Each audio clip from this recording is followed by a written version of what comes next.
Today on CityCast Denver.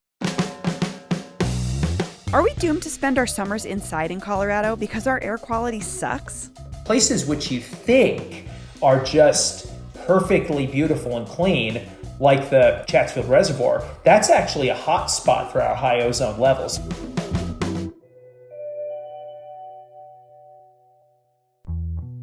Today is Thursday, August 5th, 2021. I'm Bree Davies, and this is CityCast Denver.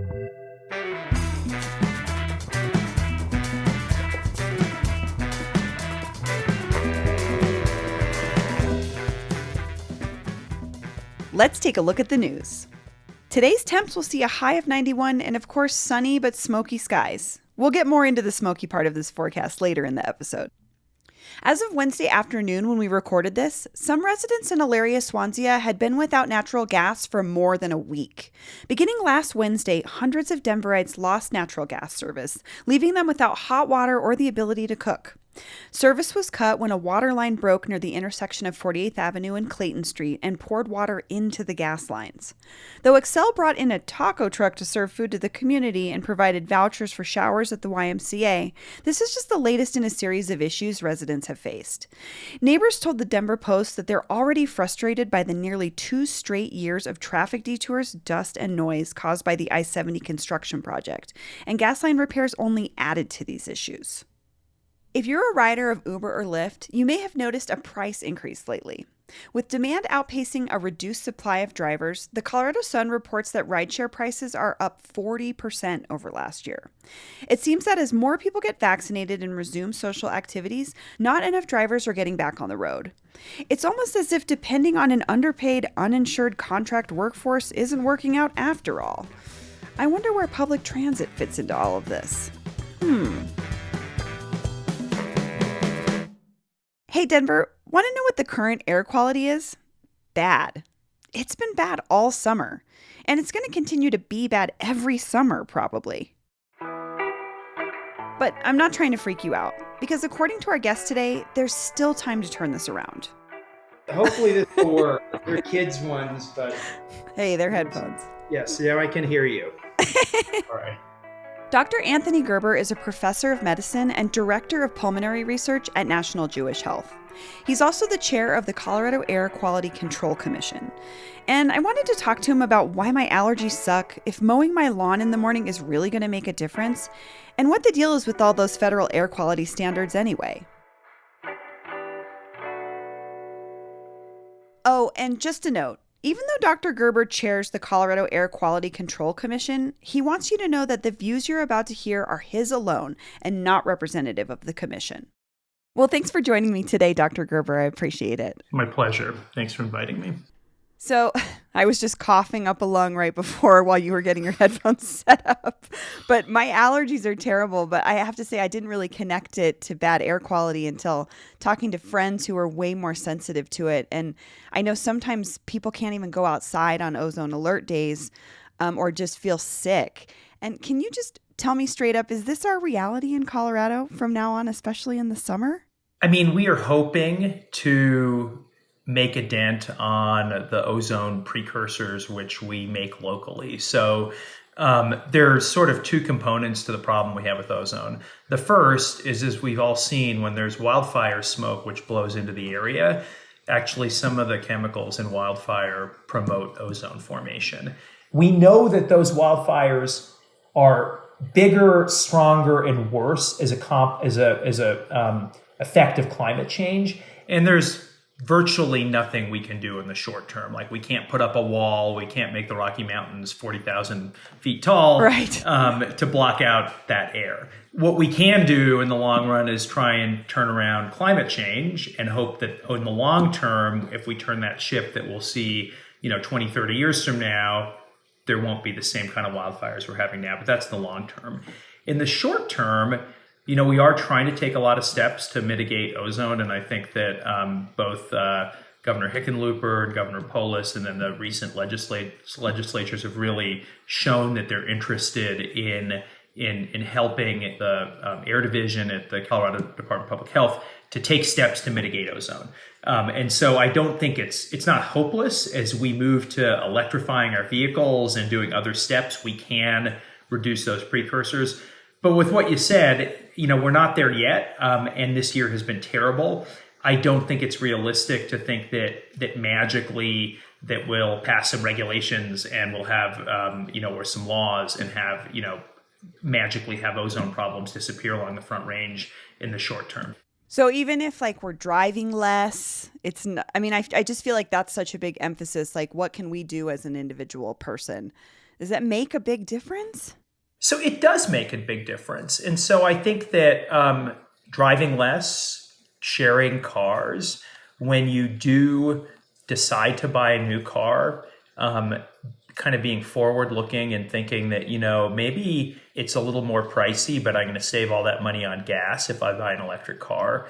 And maybe there aren't quite as many charging stations now as I would like, but those are coming. So when you make those personal consumer decisions, don't look at it necessarily as a 2021 that the gas combustion vehicle seems a little bit more convenient.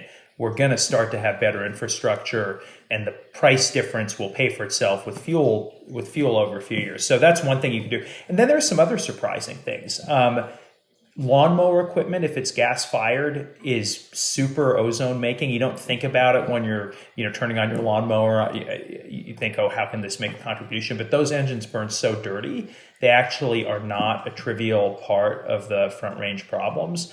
There are other smaller choices. We all tend to do outside painting in the middle of summer. Paints actually have a variety of volatile compounds which can contribute to ozone. So if you're able to think, look, we'll push the project till late September or do it, earlier in the season. There are other, so there are a variety of personal choices that you can make which can help the problem. That's interesting too, just because I think about we hold a lot of mural festivals and aerosol painting to events in the middle of the summer, When we're in the situation we're in, I think that every individual step counts. And the more individuals do, then the less we need to kind of dig into, more regulations, which a lot of people might not like. So we're in the middle of a month-long string of daily air quality alerts. What does one of those alerts actually mean?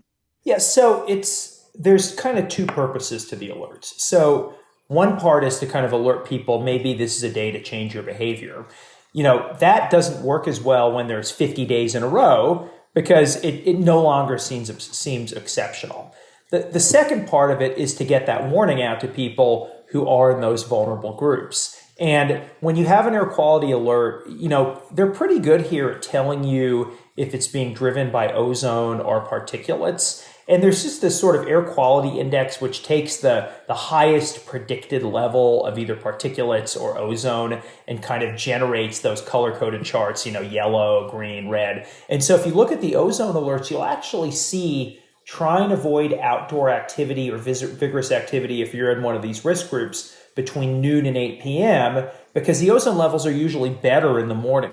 So I've read that one of the reasons we get more ozone alert days now is because the federal standards have changed in recent years. There's a stricter threshold for our air quality, which could mean the air quality just appears to be getting worse, but it really isn't. Is that?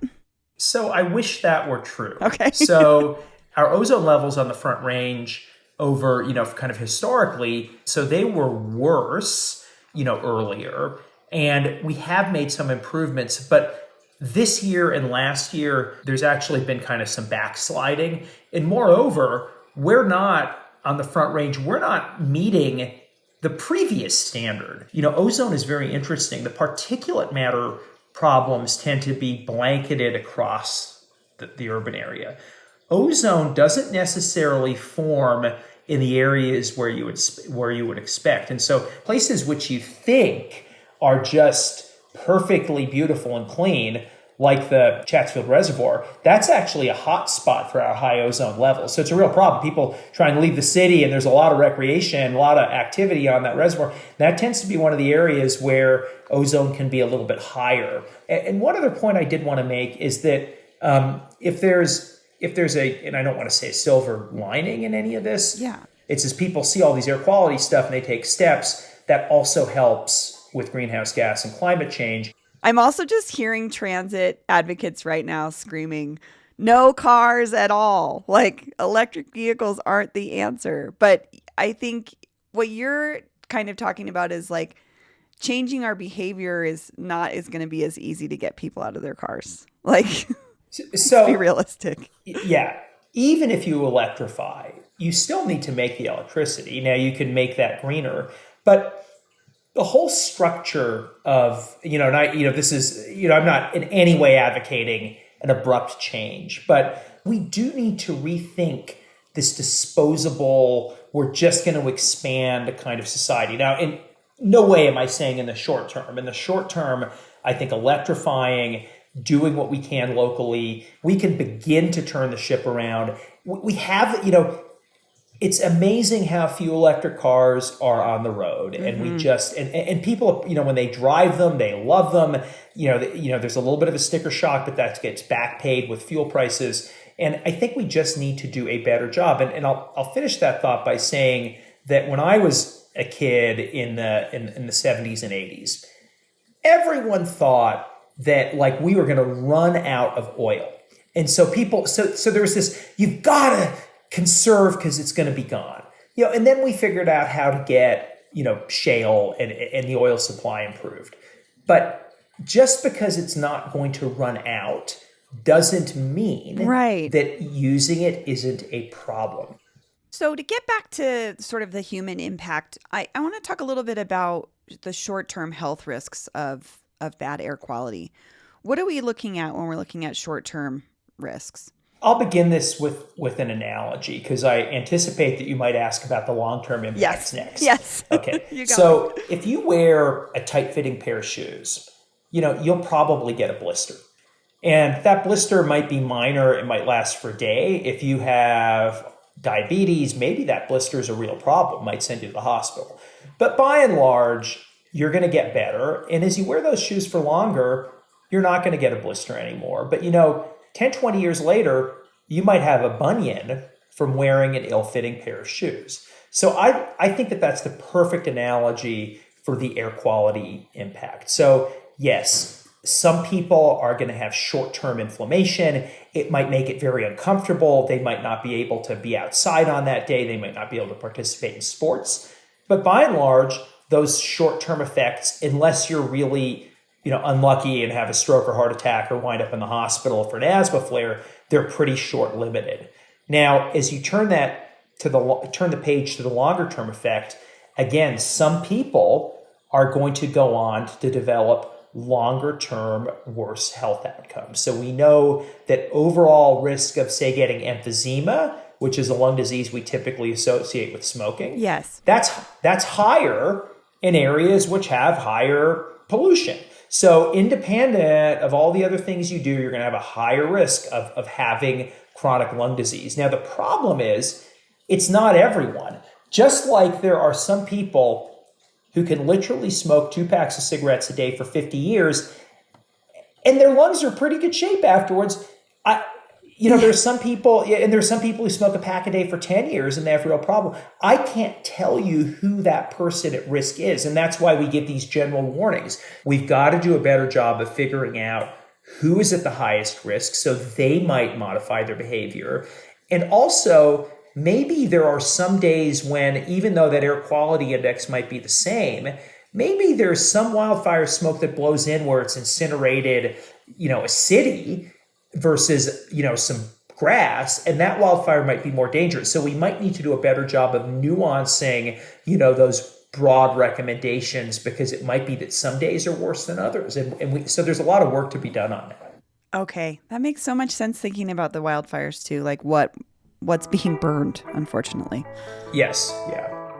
Well, Dr. Gerber, thank you so much for joining me today. You're welcome. It's been a great pleasure. Thank you.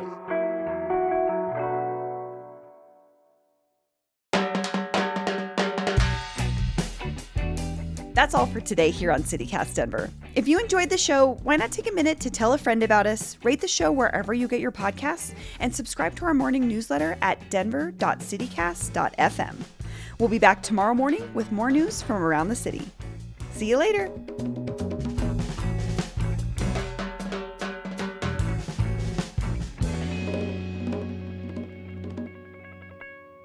Even though Dr. Gerber chairs the Kuala Wada Wada, I knew that was coming.